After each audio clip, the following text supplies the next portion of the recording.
अस्सलाम वालेकुम। आज की वीडियो में हम एक्सरसाइज 1.1 का पार्ट 2 स्टार्ट करने जा रहे हैं। पार्ट 1 में हमने कुछ बेसिक कॉन्सेप्ट्स डिस्कस किए थे। एक्सरसाइज 1.1 के स्टार्ट के 3 क्वेश्चन भी किए थे। तो अगर आपने वो लेक्चर नहीं देखा तो मैं आपको आई बटन में उसका लिंक दे दूंगी और एंड स्क्रीन पर भी मैं आपको उसका लिंक दे दूंगी। पहले आप वो वीडियो देख लें, क्योंकि अगर आपने वो वीडियो नहीं देखी होगी उसमें मैंने बेसिक कंसेप्ट बताए हैं जिस पर सारी ये कंप्लीट चैप्टर डिपेंड करते हैं। अगर आपको वो कंसेप्ट क्लियर होंगे तो चैप्टर बिल्कुल भी मुश्किल नहीं लगेगा। तो पहले वो वीडियो ज़रूर देख लें। आज की वीडियो में हम कोशिश करेंगे कि ये एक्सरसाइज 1.1 को कंप्लीट कर लें। मैं अपनी तरफ से पूरी कोशिश करूंगी कि आपके कंसेप्ट क्लियर कर सकूं, क्योंकि मेरा मकसद ही यही है कि अपने स्टूडेंट को मैं इतने आसान तरीके से समझाऊं कि उन्हें किसी भी किस्म की करने की ज़रूरत ना पड़े। तो चलें अपने टॉपिक की तरफ बढ़ते हैं।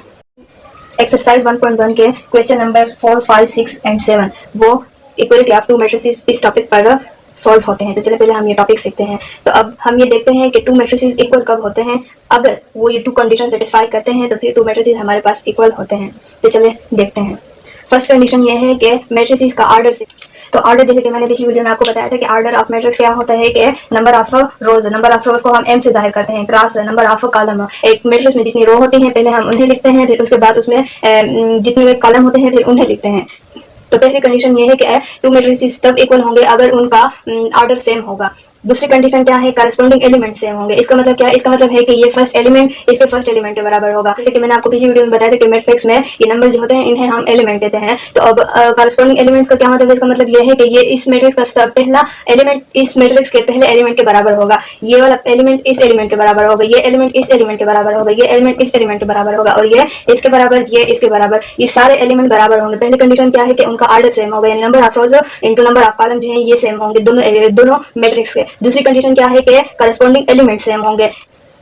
तो इनको हमने कैसे जाहिर किया था, A11 A12 यानी पहली रो पहला कॉलम, पहली रो पहला कॉलम, A12 पहली रो दूसरा कॉलम, A13 पहली रो तीसरा कॉलम, ये तीसरा कॉलम है। इस तरीके से हम इन्हें जाहिर करते हैं। तो ऑर्डर सेम होगा और करस्पॉन्डिंग एलिमेंट सेम होंगे। अब हम ये देखते हैं कि ये एलिमेंट सेम है या नहीं। तो पहले हमें क्या देखना है कि इनका ऑर्डर सेम है या नहीं। तो ऑर्डर में हम पहले क्या देखते हैं कि रोज 1 2 2 रोज हैं, सही, 2 रोज। फिर उसके बाद नंबर ऑफ कॉलम्स हम चेक करते हैं 1 2 3 क्रॉस 3, यानी ऑर्डर इसका ये हुआ। अब इसका ऑर्डर देखते हैं 1 2, सही, 2 रोज। फिर उसके बाद 1 2 3 कॉलम्स, यानी कि ऑर्डर सेम है, पहली कंडीशन सेटिस्फाइड है। अब दूसरी कंडीशन हम देखते हैं कि ये करस्पॉन्डिंग एलिमेंट सेम है या नहीं। ये 1 है सही। फिर ये इन दोनों को अगर हम 1 + 1 जो है हमारे पास 2 के बराबर होता है। फिर उसके बाद इनकी कटिंग अगर हम करें 4 1 4 4 3 12 सही है। फिर उसके बाद इनको ऐड करेंगे तो 6 ये भी सेम है, 2 1 2 2 5 10 ये भी सही है। फिर 4 1 4 4 2 8 तो ये भी सही है। तो इसका मतलब है कि ये दोनों मैट्रिसेस इक्वल हैं। अब इस एग्जांपल को हम देखते हैं कि ये दो मैट्रिसेस इक्वल हैं या नहीं।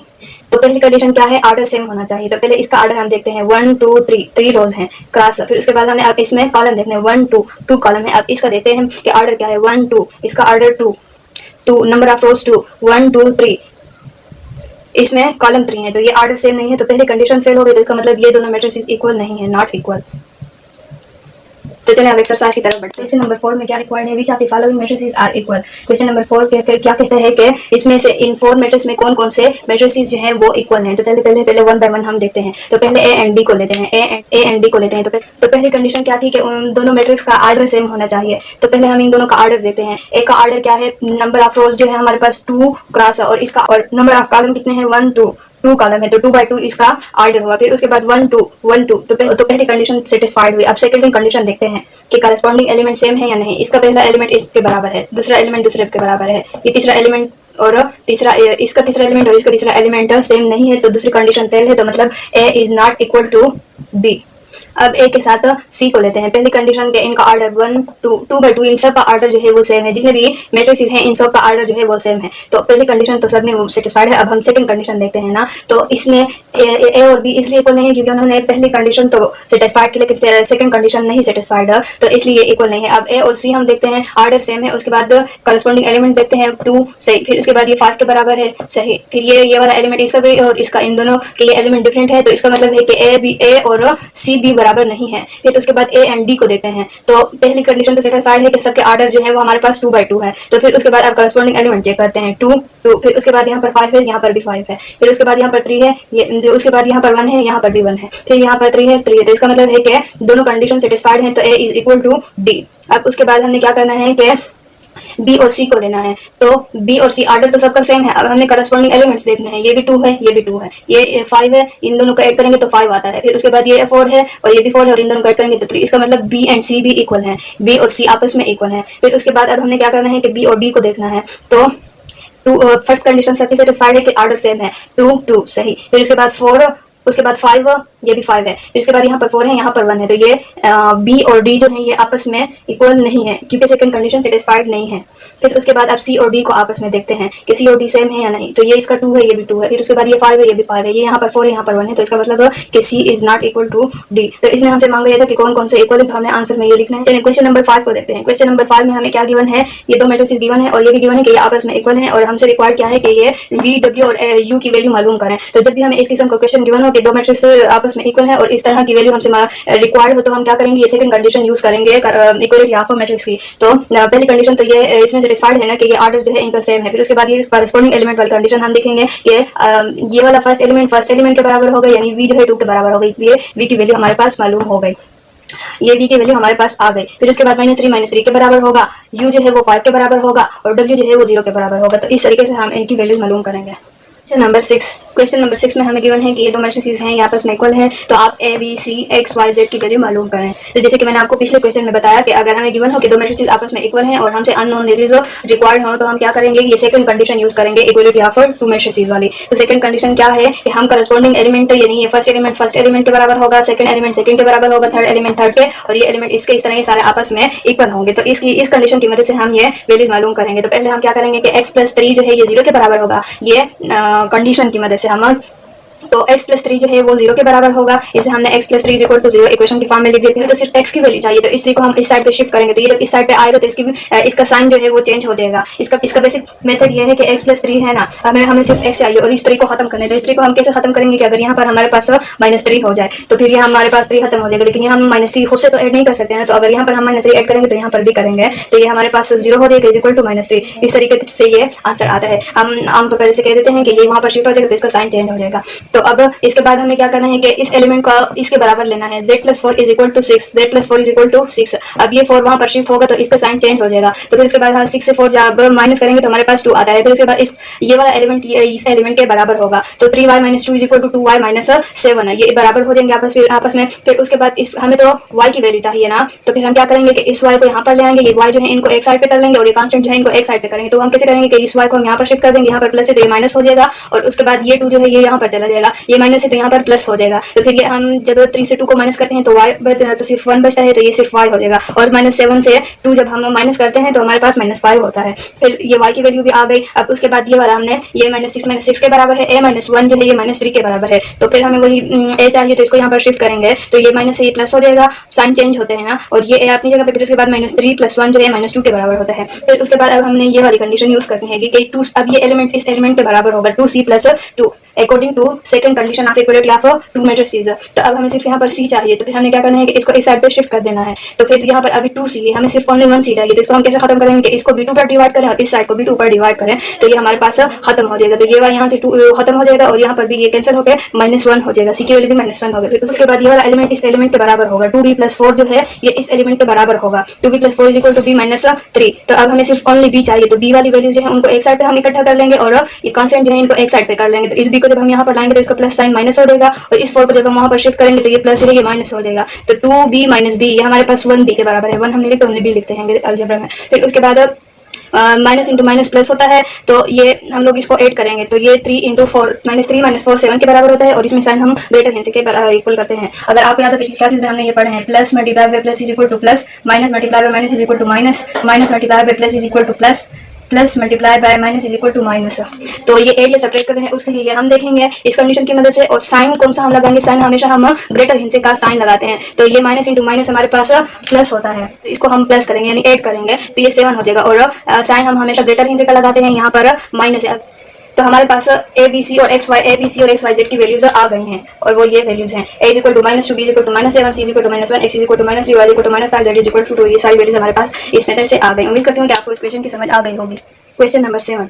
Last question of exercise 1.1। इसमें हमें गिवन है कि ये दो मैट्रिसेस आपस में इक्वल हैं और हमें मालूम क्या करना है, ए बी सी और डी की वैल्यू हमें मालूम करनी है। तो अब जब हमें कंडीशन गिवन है कि ये दो मैट्रिसेस आपस में इक्वल है तो फिर हमें क्या करना है, ये वाली करस्पॉन्डिंग एलिमेंट सेम, ये कंडीशन इक्वलिटी ऑफ मैट्रिक्स की यहाँ पर यूज करनी है कि करस्पॉन्डिंग एलिमेंट सेम हो गई, ये एलिमेंट इसके बराबर हो गई, ये एलिमेंट इस एलिमेंट के बराबर हो गई, ये एलिमेंट इस एलिमेंट के बराबर होगा, ये एलिमेंट इस एलिमेंट के बराबर होगा। तो इसके हम लोगों ने इक्वेशन बना दिया कि a+1 इज इक्वल टू -1, फिर b+2 c is equal to 4, फिर इसको इक्वेशन 2 का नेम दे दिया, फिर उसके बाद 2c + d is equal to 8, इसको इक्वेशन 3 का नेम दे दिया, उसके बाद 2a - d is equal to 0, इसको इक्वेशन 4 का नेम दिया। इन इक्वेशन को सोल्व करना है। इक्वेशन 1 और इक्वेशन 2 में प्लस b है और प्लस b है, तो अगर हम इन्हें सब्ट्रैक्ट करेंगे तो ये भी हमारे पास कैंसिल हो सकता है। तो हमने क्या करना है कि इन इक्वेशन 1 और 2 को आपस में सब्ट्रैक्ट कर देना है। तो ये a + b is equal to -1। अब जब हम इसे सब्ट्रैक्ट करेंगे तो सब्ट्रैक्शन में साइन जो है वो चेंज हो जाते हैं। तो ये जो प्लस, इसमें मैंने सिर्फ क्या है कि ये 2c जो है इसको आगे लिख दिया है, यहाँ पर लिख दिया है, और इस b को यहाँ पर लिख दिया है, और 4 अपनी जगह पर है ताकि ये आपस में कैंसिल हो सके। सब्ट्रैक्शन में क्या होता है, साइन चेंज होते हैं, ये प्लस है माइनस हो जाएगा, प्लस माइनस हो जाएगा, और ये प्लस से माइनस हो जाएगा। तो हमने क्या करना है कि प्लस b और माइनस b आपस में कैंसिल हो जाएंगे, और a